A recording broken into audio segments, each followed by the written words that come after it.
ओम शांति। आज सुनते हैं एक बहन का बहुत ही लाजवाब अनुभव। कैसे बाबा ने उनको कितनी कठिन से कठिन परिस्थितियों से बाहर निकाला, उनको टेंशन डिप्रेशन से बाहर निकाला। कैसे उनके जीवन को बाबा ने खुद आकर के संभाला। तो आइए सुनते हैं उस बहन का अनुभव। वो बहन बोलती हैं, मैं 6 साल पहले ज्ञान में आई थी। तो उस टाइम पर मैं बहुत डिप्रेशन में थी, बहुत परेशानी में थी। घरेलू समस्याएं भी बहुत थीं। बेटा बाहर गया हुआ था, उसकी भी सेटिंग नहीं हो रही थी, बहुत परेशानी में थी न्यूजीलैंड में। जैसे ही मेरे फादर एक्सपायर हो गए थे, तो उसके बाद मैं डिप्रेशन में थी। नींद नहीं आती थी, नींद की गोलियां खा करके सोती थी, क्योंकि उनसे अटैचमेंट बहुत था और कोई बेटी नहीं थी, मैं ही थी अकेली। तो उसके बाद मेरी फ्रेंड है जो ज्ञान में चलती थी, और उसने मुझे एक एक दो दो घंटे, जैसे अचानक अगर कहीं बाई चांस मिल गए खड़े हैं, तो उसने एक एक दो दो घंटे मुझे ज्ञान सुनाना। तो मैंने सोचा कि इतनी खुश और इतनी लाइट कैसी है, एक एक दो दो घंटे ये मुझे बातें कहाँ से सुनाती रहती, कहाँ से इनको पता चलती है, कैसे खुश है, इतनी एनर्जी कहाँ से है इसके पास, और कैसा इतना सारा कुछ मुझे बता देती है।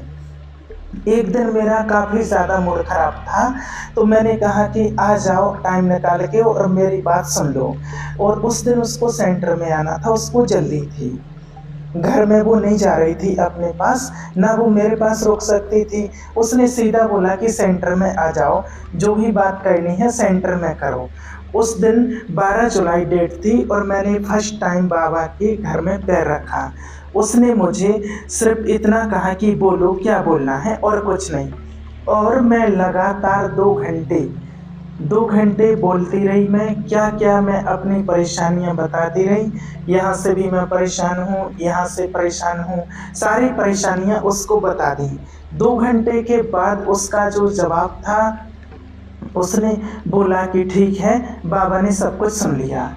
तो मुझे और ज़्यादा हैरानी हुई कि यहाँ पर तो कौन है, यहाँ तो हम दोनों ही बैठे हैं, सुन किसने लिया। तो फिर उसने कहा कि आप जिसके घर में आए हो ना, उसने आपकी सारी परेशानियां सुन ली हैं। तो फिर मैंने कहा जवाब तो मिला नहीं। तो फिर वो कहती हैं कि मिल जाएगा, वो भी मिल जाएगा, चिंता नहीं करो। उसके बाद मैं आ गई और अपने घर तक पहुंचने में मैंने ये फील किया कि बहुत लाइटनेस सी आ गई है। जैसे हम किसी को सुनाते हैं तो हल्के हो जाते हैं, लेकिन उस दिन कुछ अलग टाइप का था। एकदम शांति सी मिल रही है, एकदम थोड़ी फीलिंग अच्छी आ रही है। पता नहीं चला कि क्या हुआ, समझ नहीं आया। उसके बाद फिर मैंने उसको पूछा आगे क्या करूं मैं। तो वो मेरी फ्रेंड कहती है कि 7 डेज कोर्स करो। फिर मैं रोज सेंटर में आने लगी।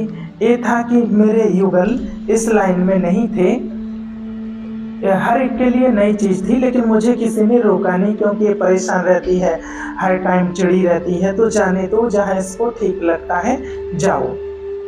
7 डेज कोर्स किया, बड़े आराम से वो भी हो गया। और उसके बाद उसने कहा कि रेगुलर मुरली क्लास में आओ। अब रेगुलर जैसे स्टूडेंट होते हैं, मैं ऐसे ही आने लगी। अब 1 हफ्ता कोर्स का और 1 हफ्ता मुरली सुनी। जैसे ही 15 दिन के बाद पहला एक्सपीरियंस मेरा कि मैंने बाबा के रूम में जाकर के बाबा से कहा, क्योंकि बहुत अंदर से मैं जैसे कि एकदम टूटी हुई थी। इंसान जैसे टूटा हुआ, बड़ा दुखी हो, कोई अपना नज़र ही नहीं आता है। उस समय मेरे मन की सिचुएशन यही थी कि जैसे अंदर से सब कुछ मर गया था। तो उस टाइम क्योंकि मेरे फादर भी चले गए थे, तो मैंने बाबा को ये बात कही कि मैं आपके सामने एक सवाल रख रही हूँ, यहाँ पर कोई नहीं है, मैं आपको अपना पिता बनाना चाहती हूँ। मैंने आपको अपना पिता बना लिया है, मेरे फादर एक्सपायर हो गए हैं, आपने मुझे अपना बच्चा बना लिया है या नहीं, इस बात का जवाब मुझे चाहिए। और ये बात बोलने के बाद बाबा को मैं अपने घर चली गई कि बाबा मुझे इसका जवाब चाहिए, आपने मुझे बच्चा बनाया है या नहीं बनाया है। और मैं बाबा को बोलकर भूल गई, मैं चली गई और बात भूल गई। शाम को शौक होता था घर में, पता कुछ नहीं था उस टाइम कि मेडिटेशन में बैठना है, लेकिन प्रैक्टिस तो करें, बैठेंगे तो कुछ पता चलेगा। और मैं हमारे घर में ऊपर में छत पर एक रूम अलग बना हुआ है, कोई आता जाता ज़्यादा है नहीं, उसमें सब नीचे ही होते हैं। तो मैं वहाँ एकांत में जाकर शाम को बैठ गई, शाम के टाइम। और वो बात मुझे भूल गई कि मैं बाबा को क्या बोल के आई हूँ, ये भूल गई। अब उस टाइम पर 2 बेड डले हुए थे, अलग अलग कॉर्नर पर 2 बेड डले हुए हैं। एक बेड पर मैं बैठी हूँ आराम से, और थोड़ी देर के बाद मुझे ऐसा लगा कि ब्रह्मा बाबा का पहली बार मुझे साक्षात्कार हुआ 15 दिन के बाद, इस ज्ञान में आने के 15 दिन बाद। तो बाबा जैसे कि अंदर आ रहे हैं दरवाजे से, और जो दूसरा बेड लगा हुआ है वो उस बेड पर चौकड़ी लगाकर, जैसे मैं बैठी हूँ ऐसे वो बैठ रहे हैं। तो ऐसा मुझे लगा कि आजकल मैं स्ट्रेस में हूँ और आजकल यही बातें सुन रही हूँ, इसलिए मुझे ऐसा लग रहा है, ऐसी फीलिंग आ रही है। उसके बाद फिर से दोबारा से स्टार्ट हुई, दूसरी बार ऐसे हुआ, तीसरी बार भी ऐसे हुआ। बाबा आ रहे हैं बेड पर ऐसे ही और बैठ रहे हैं चौकड़ी लगा करके, और कह कुछ नहीं रहे हैं। और उतनी देर में तो मैं ही हिल जाती थी फिर। और जब चौथी बार ऐसा हुआ फिर मुझे डर लगने लगा, क्योंकि वो कमरा भी ऊपर अलग बना हुआ है। फिर मुझे थोड़ा डर लगा कि क्या हो रहा है, अब कुछ अजीब सा हो रहा है, फर्स्ट टाइम ऐसा हुआ मेरे साथ। तो मैं फटाफट आई, मैंने उसी फ्रेंड को पकड़ा और मैंने कहा कि मेरे साथ बहुत अजीब सी चीज़ हो रही है। मैंने टाइम भी नहीं देखा, 7:30-8 बज रहे थे रात को। तो मैं इतनी उस टाइम पर टेंशन में थी कि मैंने पूछा नहीं किसी से कि मैं कहाँ जा रही हूँ। बाहर निकली और बाहर ही मेरे रूम, घर के पास ही फ्रेंड का मकान है, तो मैंने उससे पूछा मेरे साथ ये हो रहा है और क्यों हो रहा है मेरे साथ। तो वो तो बड़ी कंफर्टेबल, जैसे उसके लिए तो कोई नई चीज़ है ही नहीं, एकदम हल्की। तो उसने कहा कि आपने कोई क्वेश्चन रखा था क्या बाबा के सामने, कोई सवाल, कोई चीज़ बाबा से किया था क्या। तो मैंने कहा कि हाँ, मुझे याद आया कि मैं तो सुबह बाबा से ये बोल के आई हूँ। उसने कहा कि जवाब तो मिल रहा है, बाबा तो यही तो बता रहे हैं कि मैं हूँ साथी। तो उसके बाद ये पहली बार मेरे साथ हुआ, और उसके बाद मैंने एक चीज़ सोची कि अभी मुझे कुछ अता पता नहीं है मेडिटेशन का, लेकिन एक बार सिर्फ उसकी याद में बैठने की कोशिश ही की है मैंने, और मुझे ये साक्षात्कार हो गया। तो अगर मैं रोज़ मेडिटेशन में बैठूंगी तो क्या क्या हो सकता है मेरी लाइफ में, पहली चीज़ तो ये। और उसके बाद फिर मैंने अपनी रूटीन नहीं तोड़ी, 1 साल तक अपनी मैंने रूटीन कभी नहीं तोड़ी कि मैंने कभी आधा घंटा, पौने घंटा जरूर मेडिटेशन में बैठना है, चाहे कुछ भी हो। और उसके बाद क्लास अटेंड करनी है। बाई चांस अगर कभी कुछ होता था तो क्लास में नहीं आ पाती थी, लेकिन रेगुलर आती थी। तो उस टाइम में फिर मुझे नहीं पता, इतनी ज़्यादा साक्षात्कार मुझे हो चुके हैं। कई बार तो ऐसे ही लगता था कि जैसे सेंटर से निकले और सामने इसी गली में हमारा घर है, 4-5 घर छोड़ के, और एक ही गली में रहते रहते इतने साल मुझे हो गए और मैं यहाँ आ नहीं पाई, और वो टाइम नहीं आया होगा शायद। अब वो बहन कहती हैं कई बार ऐसा होता था, साक्षात्कार होता था, मेडिटेशन में बैठे हैं, मन में इतनी खुशी है लेकिन पता नहीं है कि किस बात की। और वो बहन कहती कई बार तो इतने ऐसे मन करता था कि सेंटर से घर तक नाचते नाचते जाऊं, इतनी खुशी होती थी। और कई बार इतने अच्छे एक्सपीरियंस होते थे, बहुत खुशी मुझे बाबा ने इतनी दी कि जैसे बच्चों को डेली होता है ना कि आज हमारे पापा बाहर गए हैं, घर आएंगे तो क्या लेकर के आएंगे। तो मुझे भी बहन कहती है कि ये फीलिंग आ रही है कि तब से अब तक कि आज क्या अनुभव होगा, आज क्या नया अनुभव होगा डेली। तो अब मुझे फीलिंग ही ऐसी आती है कि जैसे बाबा ने मुझे गोद में उठाया होगा। अब वो बहन कहती है कि एक और ख़ास मेरे जीवन की एक चीज़ है कि मेरा बेटा है जो 18 साल का है, वो जब 16 ईयर का था और वो 10th क्लास में पढ़ता था, और मुझे 2-3 साल हुए थे ज्ञान में आए हुए, और मैं बड़े आराम से चल रही थी। और उस टाइम पर डेंगू का बहुत ज़्यादा चल रहा था, तो उसके सेल एक ही रात में गिर गए एकदम, वो 14,000 रह गए। तो हमें अचानक से उसको हॉस्पिटल लेकर के जाना पड़ा और उसको एडमिट करवाया और उसकी तबीयत बहुत ख़राब थी। और उस रात को मेरी आदत ये थी कि मैं रात को मेडिटेशन करके सोती थी। ये मैंने अपनी रूटीन बनाई हुई है, क्योंकि मैं नींद की गोली लेती थी। तो मैंने बाबा को एक प्रॉपर बोला था, 15 दिन के बाद पहला साक्षात्कार हुआ कि अब के बाद मुझे नींद की गोली नहीं खाई। और मैंने बाबा को बोला कि आज के बाद सुलाओगे भी और आज के बाद जगाना है तो आपके साथ। तो वहाँ पर एक बेड पर मेरा बेटा और एक बेड पर मैं हूँ, और उस रूम में 3-4 चेयर लगी हुई हैं उसी कमरे में। और जैसे ही मुझे उसने 2-4 बार आवाज़ दी, जैसे ही उसने मुझे जगाया तो मैं उठी। तो मैंने देखा कि प्रॉपर, मुझे ये भी नहीं याद है कि मैंने मेडिटेशन करते करते ये चीज़ देखी या नींद में देखी है, लेकिन ये चीज़ मैंने 3 बार देखी कि उस कमरे में हम दोनों अकेले हैं। और ब्रह्मा बाबा को मैंने हॉस्पिटल में उस चेयर पर बैठे हुए देखा, 3 बार मैंने देखा। 3 बार मैं उठी रात में और 3 ही बार मुझे ये फीलिंग आ गई कि बाबा, ब्रह्मा बाबा इस कमरे में बैठे हैं। इसमें हम 2 नहीं, हम 3 लोग हैं, क्योंकि मैंने दिल से अपना बाप बनाया उसको, तो उसने सब कुछ निभाया। उसके बाद अगले दिन नेक्स्ट डे इतनी ज़्यादा तबीयत खराब हो गई बेटे की कि डॉक्टर्स ने भी जवाब दे दिया था कि इसको ब्रश भी नहीं करने देना, इसको माना ब्लीडिंग नहीं होनी चाहिए मुंह से बिल्कुल भी, और सेल चाहिए थे इमरजेंसी, और डोनर कोई भी हमारे पास नहीं था।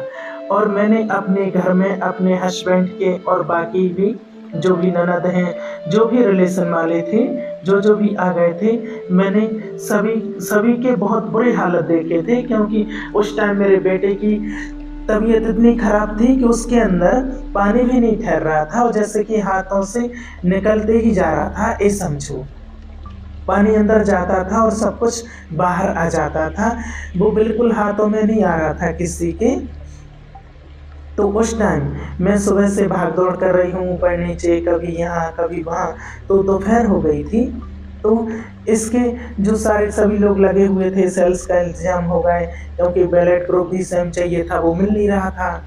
तो मैं आराम से बैठ कर के वहाँ खाना खा रही थी, क्योंकि दोपहर हो गई थी। तो मेरे बेटे की कंडीशन उसी रूम में सामने ही, उसकी कंडीशन बहुत बुरी है, और मैं खाना खा रही हूँ।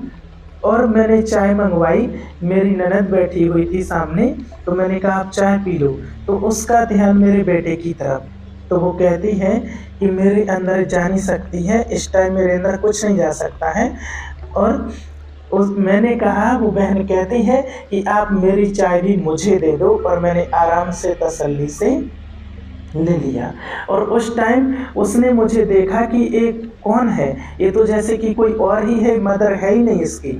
और वो कहती आपका मन इतना पक्का कैसे है ना, कि तो मैंने कहा, उसको बोला, वो बहुत पूजा पाठ करती, वो भक्ति बहुत ज़्यादा करती मेरी ननद। तो मैंने उनको एक ही बात कहा कि आप इतना पूजा पाठ करते हो, इतनी भक्ति करते हो, आपको विश्वास नहीं है क्या? उसने कहा विश्वास तो है, लेकिन सामने जो दिख रहा है ऐसा देखा नहीं जा रहा है सीन, प्रैक्टिकल है। आप कैसे खा पी रहे हो, आप मदर हो, उसकी माँ हो, इतना मन कैसे आपका इतना मजबूत है? तो मैंने उसको एक बात कही कि आपको विश्वास है, लेकिन मुझे पता है कुछ नहीं होने वाला है। आपको सिर्फ विश्वास है, लेकिन विश्वास बहुत छोटा है, लेकिन मुझे तो पता है। विश्वास होता है कि इंसान सोचता है कि हाँ हो ही जाएगा, माना हो जाएगा, लगभग हो जाएगा।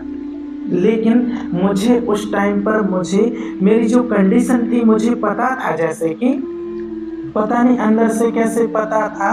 और 8 दिन में अंदर रही उस रूम में, और 8 दिन रोज रात को एक रील चलती थी, जैसे कि कोई कैमरा फिट हो गया हो। रात को जैसे ही मैं लेटी, और बाबा मुझे डेली, मैं योग में आ रही हूँ और बाबा मुझे डेली दिखा रहे हैं, मैं ऊपर से नीचे आ रही हूँ, एक हॉस्पिटल से दूसरी हॉस्पिटल में जा रहे हैं डेली ब्लड लेने, और बाबा मेरे साथ कार में बैठे हैं, जहाँ पर मैं भी टहल रही हूँ, बाहर ब्लड का लिए हम वेट कर रहे हैं, जो भी हम कर रहे हैं।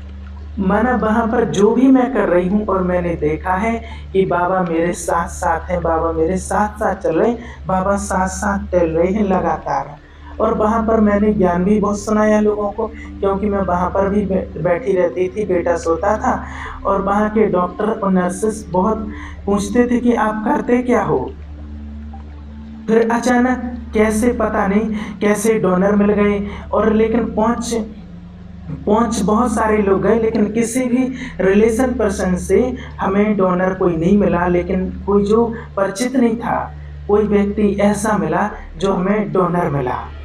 पहुंच तो वहाँ पर सभी गए थे, सेंटर से भी भाई बहन पहुंचे, रिश्तेदार भी बहुत पहुंचे, लेकिन सेल का जो टाइम जैसे कि बिल्कुल हो गया था, 15 मिनट रह गए, 20 मिनट रह गए, डॉक्टर्स ने जो टाइम दिया था अब तक ब्लड पहुंचा नहीं, और 10 मिनट पहले एग्जैक्टली ब्लड आ गया। और मुझे उसी टाइम फर्स्ट टाइम ये पता चला कि जब हम डेली बैठते हैं उस परमात्मा की याद में, तो वो चीज़ क्या से क्या कर देती है, हमें अंदर से क्या बना देती है। मैंने अभी और भी पेशेंट देखे, उनकी मदर की कंडीशन देखी, वो माँ को भी संभालना मुश्किल हो रहा था, और मैं एक अकेली थी जो सबको हौसला दे रही थी। तो मैं अकेली एक थी ऐसी जो किसी ने हौसला नहीं दिया मुझे, और मुझे चाहिए भी नहीं था। और मेरे पास किसी का कोई ऐसा परेशानी वाला फ़ोन भी आता था तो मैं कट कर देती थी, मुझे ऐसी आवाज़ नहीं सुननी है, ऐसी टेंशन वाली। तो वो बहन कहती है कि बहुत मुझे एकदम इजी लगा, बहुत अंदर से मजबूती लगी। पहली बार खुद ही मुझे पता लगा कि क्या परिवर्तन हुआ। मैं वो थी कि मैं अपना ही, मुझे हर टाइम ऐसे लगता था कि अंदर से मन रोता ही रहता था, लेकिन आज मैं वो हूँ। वो बहन कहती है कि आज मेरे अंदर इतनी पॉजिटिविटी है कि आज अगर मैं जहर भी खा लूँ तो वो भी मेरी बॉडी पर इफ़ेक्ट नहीं करेगा, इतना विश्वास है उस बहन को। सोचिए, मतलब मेरे पास कोई बैठे, वो कहते हैं कितना भी नेगेटिव हो, मुझे नहीं लगता जब वो वापस जाएगा तो नेगेटिविटी को लेकर जाएगा। आज मुझे बाबा ने वो बना दिया है कि अगर कोई भी आए तो पॉजिटिव ही रहेगा, खुश होगा, खुश रहेगा। मतलब अब मैं, इतना कुछ हो चुका है, इतना कुछ मेरी लाइफ में परिवर्तन कि इसके पहले तो बातों को महीनों महीनों तक पकड़ के रखते थे। आज तो बात आई और गई कैसे मुझे पता ही नहीं चलता है, और हम बहुत खुश हैं, लाइट हैं। और जितना हम खुश हैं और लाइट हैं, कोई भी सामने चीज़ दिखाई देती है, एक काम कैसे होगा, ठीक है बाबा बैठा है। मैंने जो अपने जीवन से सीखा है, एक तो ये कि हम बहुत जल्दी घबरा जाते हैं, कोई परिस्थिति आए तो सबसे पहली चीज़ होती है कि शांत रहना।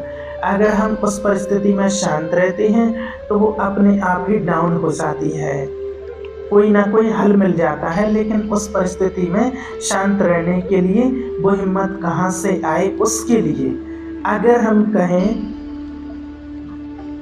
कि हम मंदिर गुरुद्वारे में गए, हाजिरी लगा दी, ये नहीं, उसको अपना बनाओ दिल से, उसके साथ कोई संबंध जोड़ो ताकि वो अपना लगे। फिर वो भी अपनापन फील करवाता है, वो हिम्मत देता है कि हम हिल नहीं सकते हैं। तो एक निरंतर उसकी याद बनी रहनी चाहिए।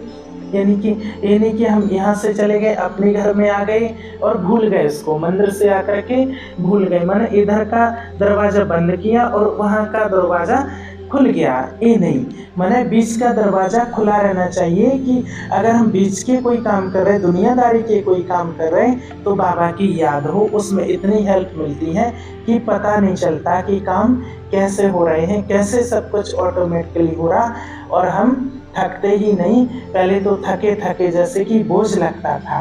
दूसरा एक ही निरंतर अभ्यास होना चाहिए। निरंतर ये नहीं कि हम कुछ दिन गए और यानी कि मुझे 15 दिन बाद हो गया, ऐसा नहीं। मुझे तो ऐसे लगता है कि बाबा मुझे रेडी कर रहे थे कि बच्ची आए, मुझे हर एक बात का जवाब मिला है, हर एक चीज़ प्रैक्टिकल में हुई है। मेरे अनुभव तो मुझे इतने ज़्यादा हैं 6 साल में, इतने ज़्यादा किसी के होंगे नहीं। उसको याद करो, किसी भी ढंग से उसको याद करो और उसके साथ संबंध जोड़ो, उसके साथ बात करो, तो ज़रूर शिव बाबा हमारी मदद हर कार्य में करता है, क्योंकि फिर हमें और किसी के कार्य की मदद लेने की कार्य में ज़रूरत ही नहीं रहती है, क्योंकि जब भगवान हमारा साथी है तो फिर और किसी के साथ की ज़रूरत नहीं पड़ती है। कुछ भी संबंध उससे जोड़ो। और गाइड बाबा बहुत अच्छा है, जीवन की परिस्थिति कोई भी हो उन परिस्थितियों में गाइड बहुत अच्छे से करता है। तो ये था उस बहन का लास्ट अनुभव। ओम शांति।